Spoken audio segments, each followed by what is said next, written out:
Hey guys, Chris here from Chasing the Apex. So you already saw that the car was started once. What I'm going to try to do next is get the brakes bled so we can roll it out into the driveway, which has a downhill slope.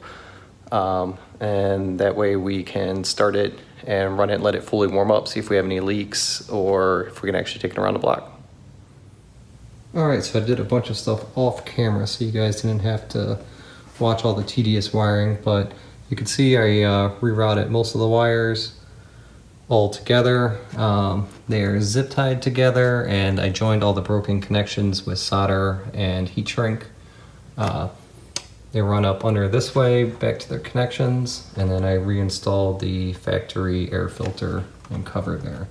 I also tightened up the loose alternator belt. I have new ones on the way, they're just not here yet. And I took it around the block. So it runs, just need to bleed the brakes and clutch some more. They're not quite where I want them. And then we'll continue changing fluids. The brakes are bled, except for the front right wheel. The caliper bleed bolt decided to break on me. So we're going to use a screw extractor here to try and get it out. Otherwise, we will have to use some heat or pick up a whole new caliper.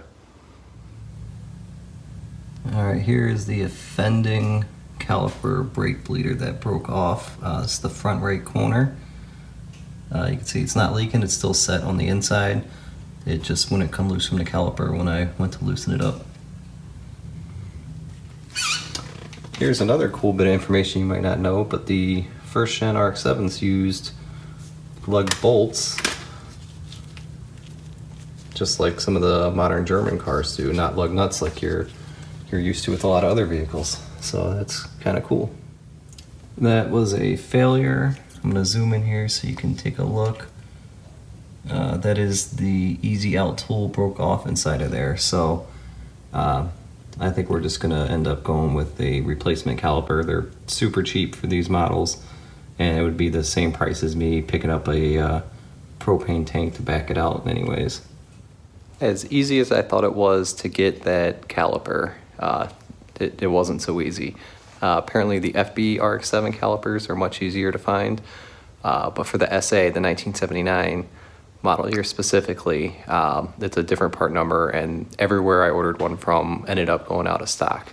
So luckily I did find one out on eBay. Looks to be rebuilt, so I'm gonna install that one and hopefully it fits right. Here is the rebuilt caliper. You can see part number and that it's for a 1979 Rx-7. Looks to be cleaned up pretty well. Nice new seals in there, and most importantly, a good bleeder valve. And since you're here, let's take a look at what else we got going on. So these are parts for another project we have in the garage here. My son's first car, which is this 2003 Mazda Protege. We picked up super cheap. Let's lift up the hood here.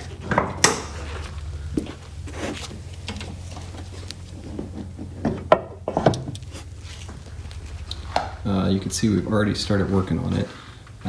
It has a bad alternator and a huge oil leak. It just pours out of the bottom once it gets warmed up. So we believe it is one or both of the camshaft seals. So we're gonna tear this all the way down, new timing belts, new camshaft seals, new valve stem seals, and all the related gaskets along the way. But for a first car, this is pretty nice. And then, I don't know if you caught it, also in the video over here we have a 1998 Acura NSX NA2. This is the 3.2 liter 6-speed model. Just hit 80,000 miles on it. And this is our like nice weather summer car. You can see she's in really nice shape. We've had it just under 2 years. And here is the finished product. So we went ahead and put in new brake pads, this remanufactured caliper, and we bled it. And I'm not sure if you guys could tell, but this is a really strange design. Once again, Japanese parts from the 1970s. So you have the caliper, you have a caliper bracket, which are pretty standard. You have brake pads, but you also have this slide shim, one on top, one on bottom, that's held in with 2 pins on each side, as well as tension springs, top and bottom. And then there's another spring inside here for anti-rattle. So that's a lot of parts on a brake caliper, something you just don't see nowadays. Okay, and that's a wrap. So went ahead and put pads on the other side and rebled all the brakes. So as soon as I can get it out of the garage and onto the road, we'll see how it runs. Let me know what you thought of this video. I didn't really have a lot of B footage of actually doing the work and trying out using my phone instead of a different camera. Let me know what you think. Don't forget to subscribe and follow me on Instagram at Apex Chasing.